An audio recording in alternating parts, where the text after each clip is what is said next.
Hello guys, yan, marunong na magplansya ang aking dalaga. Yan guys, siya na yung nagplaplansya ngayon. Para at least matuto na siya. So guys, yan, plansya-plansya. Pero parang ang tamlay niyang magplansya. Tingnan nyo naman guys. Diba? At least natututo na ang aking anak guys. Tumingin pa nga siya. Sige na. Plansya lang na, galingan mo para sa kinabukasan mo yan. Di ba guys, marunong ng aking anak sa pagplaplansya. Yan.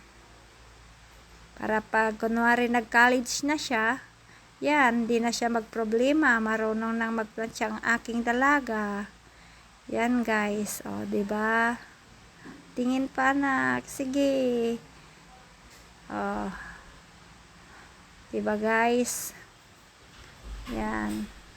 Ang bagal nga lang niya. Kaso nga lang at least natututo ang aking anak. Yan guys. Diba? Diba? Yan. Diba guys? Galing niya nang magplansya. Yan. So guys, yan. Patapos na nga siya. Yan guys, di ba? Yan nga lang, parang wala siyang lakas.